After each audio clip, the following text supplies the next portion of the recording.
نحمده ونصلي على رسوله الكريم. أما بعد فأعوذ بالله من الشيطان الرجيم. بسم الله الرحمن الرحيم. وكلوا واشربوا حتى يتبين لكم الخيط الأبيض من الخيط الأسود من الفجر ثم أتموا الصيام إلى الليل ولا تباشروهن وأنتم عاكفون في المساجد تلك حدود الله فلا تقربوها كذلك يبين الله آياته للناس لعلهم يتقون. اور کھاؤ اور پیو یہاں تک کہ واضح ہو جائے تمہارے لیے سفید دھاگا سیاہ دھاگے سے فجر سے، اور پھر پورا کرو روزے کو رات تک، اور نہ مباشرت کرو عورتوں سے اس حال میں کہ تم اعتکاف کی حالت میں ہو مسجدوں میں. یا اللہ کی حدیں ہیں بس ان کے قریب مت جاؤ. ایسے ہی اللہ کھول کر بیان کرتا ہے اپنے آیات کو لوگوں کے لیے تاکہ وہ پرہیزگار بن جائیں. کل کے درس کے اندر اس بات کا تذکرہ ہوا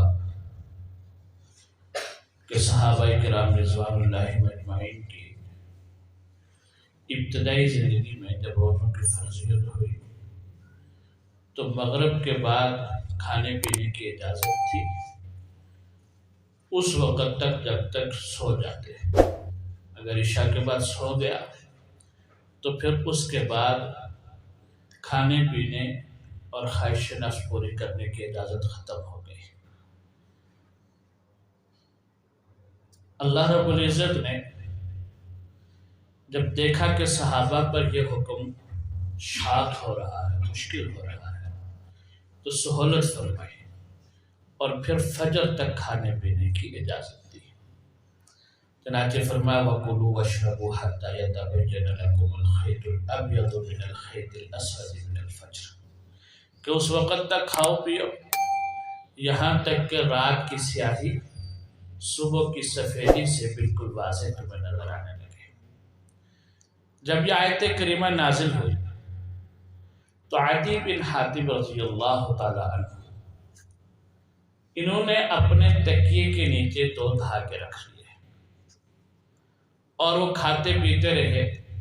بار بار تکیہ اٹھا کر دیکھتے کہ دونوں دھاگوں میں واضح فرق نظر آ رہا ہے یا نہیں آ رہا.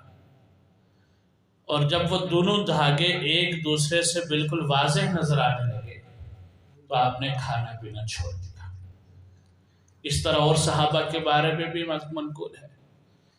حضور اکرم سرور دو عالم صلی اللہ علیہ وسلم کو صبح جا کر اپنے واقعے کی اطلاع دی. اس وقت تک من الفجر کے الفاظ نازل نہیں ہوئے تھے تو حضور صلی اللہ علیہ وسلم نے فرمایا دی تیرا وسادہ، تیرا تکیہ تو بہت بڑا ہو گیا، اور ایک روایت میں آتا ہے کہ تیری گردن بہت بڑی ہو گئی، کہ اس نے مشرق مغرب کو اپنے اندر سمیٹ لیا. یہاں سیاہی سے مراد تو رات کی سیاہی تھی اور سفیدی سے مراد صبح کی سفیدی تھی. مشرق مغرب مراد تھے اور آپ نے ان کو دھاگے کے ساتھ تشبیہ دے دی. تو اس سے ایک بات یہ سمجھ میں آئی کہ صحابہ کرام رضوان اللہ اجمعین جو اہل لغت تھے، جن کی زبان میں قرآن کریم نازل ہوا، ان کو بھی قرآن کریم سمجھنے کے لیے استاد کی ضرورت تھی.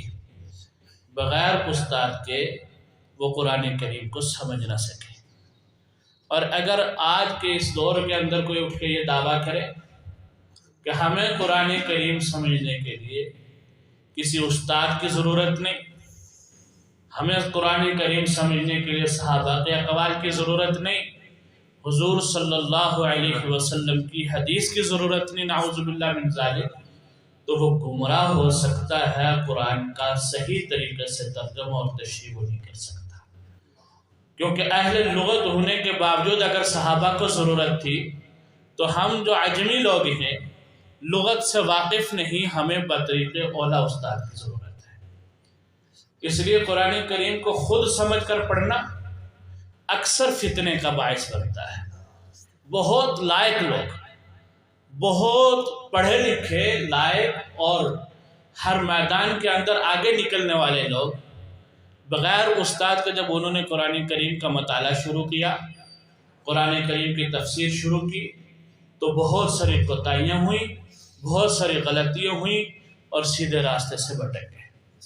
اس لیے اگر قرآن کریم کا مطالعہ کرنا ہو تو ضرور کرنا چاہیے۔ آج کل سہولت ہے، اردو تفاسیر موجود ہیں، لیکن جہاں کہیں مسئلے کی سمجھ میں نہ آئے، مسئلہ سمجھنے کے لیے کسی استاد کو لازم ساتھ رکھا جائے۔ اردو تفاسیر پڑھے، کسی سے مشورہ کر کے کہ کون سی تفسیر پڑھنے میں سہولت ہے، آسانی سے سمجھ آ سکتی ہے۔ ہر تفسیر ہماری سمجھ میں بھی نہیں آ سکتی۔ مثلا امام راضی رحمۃ اللہ علیہ کی تفسیر لکھی ہوئی ہے، اس میں منطق اور فلسفہ ہے، ہر ایک نے اپنے ذوق کے مطابق تفسیر لکھی ہے۔ تفسیر مظہری ہے ثناء اللہ پانی پتی رحمۃ اللہ علیہ کی، تو انہوں نے اس دور میں شیعت کا غلبہ تھا، تو انہوں نے صحابہ کی عظمت کو قرآن سے ثابت کیا ہے، اور جہاں بھی شیعت کا رد ہو سکتا تھا خوب کھل کے رد کیا ہے۔ اسی طرح ہر مفسر کا اپنا مزاج ہے۔ تفسیر معارف القرآن ہے، اس دور کے اعتبار سے اگر تفسیر دیکھنی ہو تو سب سے سہل آسان اردو میں لکھی ہوئی تفسیر معارف القرآن ہے، لیکن اس میں غلبہ فقہ ہے۔ فقہی مسائل کے اوپر انہوں نے خوب توجہ دی ہے، خوب کھول کر فقہی مسائل کو بیان کیا ہے۔ اور اگر مختصر ترجمہ تفسیر دیکھنا ہو تو آسان ترجمہ قرآن مفتی تقی عثمانی صاحب دامت برکاتہم کا، وہ بہت سہل بھی ہے، اور سب سے جو بعد کے اندر لکھی گئی اردو کی تفسیر ہے اس وقت میرے علم کے مطابق وہ یہی ہے۔ تو اس میں مختصر بھی ہے اور آسان بھی ہے، لیکن جب بھی ترجمہ تفسیر پڑھیں تو ساتھ میں جہاں کوئی اشکال ذہن میں پیدا ہو کسی عالم سے جا کر اس کو پوچھ لیں۔ اگر ایک عالم سے تشفی نہیں ہوتی، تسلی نہیں ہوتی، تو کسی دوسرے سے پوچھ لیں۔ جیسے انسان بیمار ہوتا ہے تو ایک ڈاکٹر سے اگر اس کی شفا نہیں ہو رہی تو وہ یہ نہیں کہتا کہ مایوس ہو جائے، جی ٹھیک ہے سارے ڈاکٹر ہوتے ہی ایسے ہیں۔ نہیں بھائی، ہو سکتا ہے اس کے پاس ایک چیز زیادہ وہ جانتا ہے، دوسرے معاملے میں اس کے پاس علم کم ہے، یا اس وقت اس کے ذہن میں نہیں آ رہا، تو کسی دوسرے ڈاکٹر سے رجوع کریں۔ تو یہ بھی اسی طریقے سے سیکھنا ہے کہ اگر ایک مولوی سے، ایک عالم سے کوئی بات سمجھ میں نہیں آتی تو کسی دوسرے عالم سے اس کو جا کے سمجھ لیں۔ دوسری بات یہاں فرمائی کہ فجر تک سیاہی اور سفیدی جب واضح ہو جائیں تو کھانے پینے کی اجازت ہے۔ سحری اس کے اندر شامل ہے۔ پیارے آقا صلی اللہ علیہ وسلم نے فرمایا ہمارے روزے میں اور یہود کے روزے میں سحری کھانے کا فرق ہے۔ آپ صلی اللہ علیہ وسلم نے فرمایا تسحروا فإن فی السحور برکہ، سحری کھایا کرو، سحری کے کھانے میں اللہ نے برکت رکھی ہوئی ہے۔ پھر ارشاد فرمایا ان اللہ وملائکتہ یصلون علی المتسحرین، اللہ اور اللہ کے فرشتے دعائے مغفرت کرتے رہتے ہیں ان لوگوں کے لیے جو سحری کھاتے ہیں۔ ایک جگہ فرمایا کہ اگر تم سحری کے لیے اٹھو، تمہیں بھوک نہ ہو تو پانی کے چند گھونٹ پی لو، لیکن سحری ضرور کھاؤ تاکہ یہود سے ہماری مشابہت باقی نہ رہے۔ یہود کے ہاں روزہ یہی تھا کہ وہ بس افطار کرتے تھے اور پھر اس سے اگلا روزہ شروع ہو جاتا تھا، جبکہ ہمارے روزے اور ان کے روزے میں فرق یہ ہے کہ اس میں درمیان میں سحری ہے۔ تو سحری کا اہتمام کرنا چاہیے۔ بس اوقات یہ ہوتا ہے ہمارے ساتھی تھکے ہوتے ہیں تو نیند کا غلبہ ہوتا ہے، تو رات کو دیر سے سوئے، کہیں 1-2 بجے سوئے، ٹھیک ہے جی ابھی کھانا کھا لیتے ہیں اور سحری کو چھوڑ دیتے ہیں، انتہائی برکت کی چیز ہم سے رہ جاتی ہے۔ اور جب سحری کے وقت اٹھے تو اس وقت کوشش یہ کر لیں کہ کچھ نوافل، کچھ ذکر، کچھ دعا کے اندر وقت بھی ہمارا لگ جائے، کیونکہ یہ قبولیت کا وقت ہوتا ہے، اور اس وقت کے اندر اللہ رب العزت کی طرف سے مسلسل اعلان ہو رہا ہوتا ہے، حل من مستغفر فاغفر لہ، کیا ہے کوئی اپنی بخشش طلب کرنے والا کہ میں اس کے گناہوں کو معاف کر دوں؟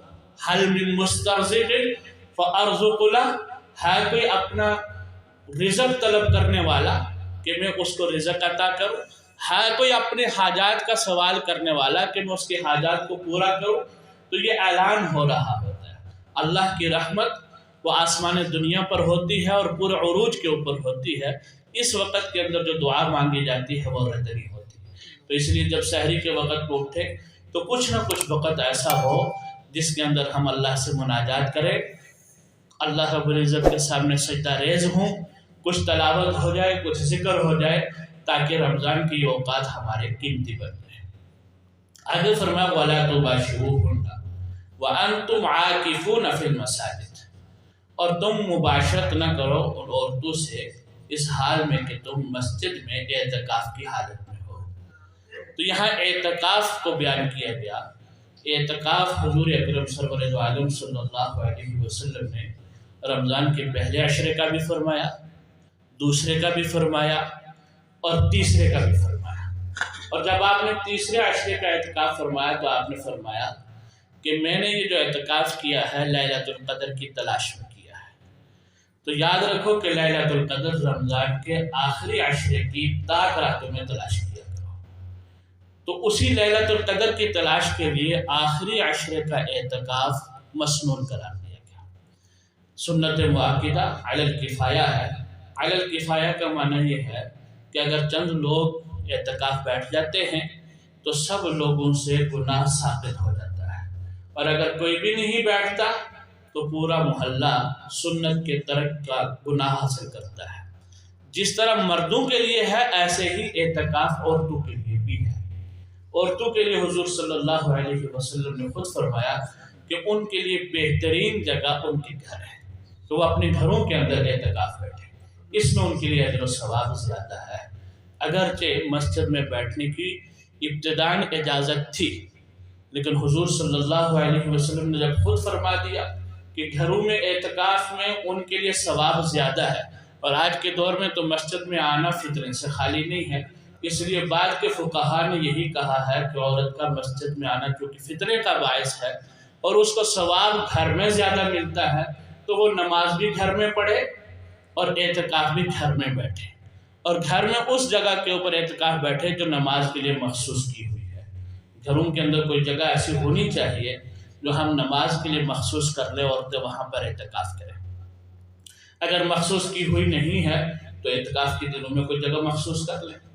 جس طریقے سے مسجد کے اندر اعتکاف والے کے لیے بغیر ضرورت شدیدہ کے، ضرورت شدیدہ میں دو چیزیں آتی ہیں، طبعی ضرورت ہے، مثلا بول و براز کے لیے نکلنا ہے تو وہ ایک ضرورت شدیدہ ہے، اس کے بغیر گزارا نہیں، تو وہ نکل سکتا ہے۔ اسی طریقے سے ضرورت شرعیہ ہے، مثلا کوئی آدمی ایسی مسجد میں اعتکاف بیٹھا ہے جہاں پر جمعہ نہیں ہوتا، اب جمعے کی نماز کے لیے اس نے نکلنا ہے، تو یہ شرعی ضرورت ہے اس کی، تو بغیر اس شدید ضرورت کے وہ مسجد سے باہر نہیں نکل سکتا۔ اگر بغیر ضرورت کے مسجد سے باہر نکلے گا تو اس کا سنت اعتکاف ختم ہو جائے گا۔ اسی طرح عورت جو حصہ اس نے مخصوص کر لیا گھر میں اعتکاف کے لیے، اس حصے سے باہر نکلے گی تو اس کا اعتکاف ختم ہو جائے گا بغیر ضرورت کے۔ پھر مرد کے لیے اور عورت کے لیے ہمارے ہاں جو اعتکاف میں پابندیاں ہیں کہ جی بول نہیں سکتی، کسی سے بات نہیں کر سکتی، ایسی ہرگز بات نہیں ہے، بات کر سکتے ہیں، بول سکتے ہیں۔ بہتر یہ ہے کہ بولنا ہو تو دین کی بات بولے، ورنہ وہ اپنے گھر کے کام کاج بھی خاتون اپنی جگہ پر بیٹھ کے کر سکتے ہیں، مثلا پیاز کاٹ لیا، تھوم چھیل لیا، جو معمولی گھروں کے کام ہوتے ہیں، سبزی کاٹ کے دے دی، تو اپنی جگہ پر بیٹھ کر وہ کام بھی کر سکتی ہے۔ تو اسی طریقے سے مرد اپنی مسجد کے حجرے میں یا پوری مسجد اس کے لیے اعتکاف کا ہوتی ہے، وہاں پر بیٹھے ہوئے وہ بات چیت کرتا ہے، دین کی بات کرتا ہے، تبلیغ کرتا ہے، لوگوں کو نماز کی ترغیب دیتا ہے، اس کے لیے اجازت ہے۔